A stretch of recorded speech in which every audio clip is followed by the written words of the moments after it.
Ilang Pinoy ang nawawala sa gitna ng tumitinding tensyon sa Israel. Kinukumpirma pa kung dinukot sila. Bukod dyan, isang kababayan din natin ang sugatan.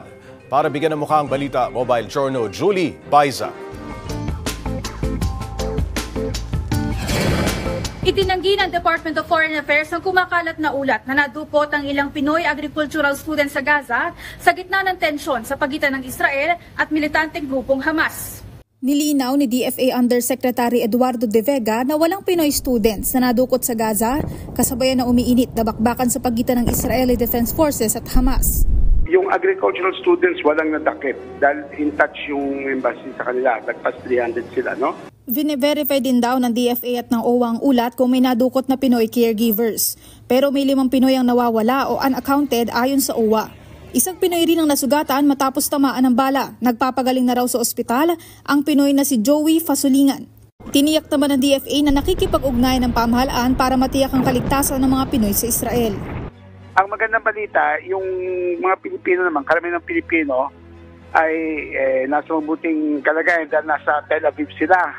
Malayo sa Gaza, no? Kukunti lang ang mga Pilipino dun sa area ng Gaza. Ngayong hapon, kinumpirma rin ng DFA na may 25 Pinoy na nasa Gaza ang humihiling ng repatriation o mapauwi ng bansa. Posible pa raw itong magbago dahil undecided pa ang ilan. Una nang inatasan ni Pangulong Bongbong Marcos ang concerned government agencies na tiyakin ang kaligtasan ng mga Pinoy doon. Kinundi na rin nito ang pag-atake sa Israel at kinilala ang karapatan ng bawat bansa na ipagtanggol ang sarili. Sa programang One Balita Pilipinas Tanghali, nagpasalamat si Israeli Ambassador to the Philippines Ilan Flus sa suporta sa kanilang bansa. Sa ngayon, libu-libong missiles na raw ang pinakawala ng Hamas. We are counting more than almost 3,700 missiles that were shot by Hamas to Israeli towns and cities. So we are still in the process of stabilizing the situation. Mahigit 700 na ang namatay at nasa 1,800 naman ang nasugatan. Sinabi rin ni Flus na posibleng matagalan pa bago makontrol ang sitwasyon, pero tiniyak niya na prioridad ang kaligtasan ng mga sibilyan kabilang na ang mga OFW.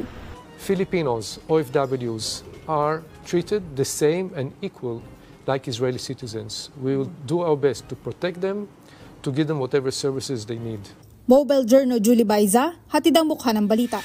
Gusto mo bang lagi kang updated sa mga balita? Aba, simple lang. Mag-subscribe ka na dito sa 1PH. I-click mo lang ang subscribe button at notification bell para hindi ka nahuhuli sa mga balitang dapat mong malaman.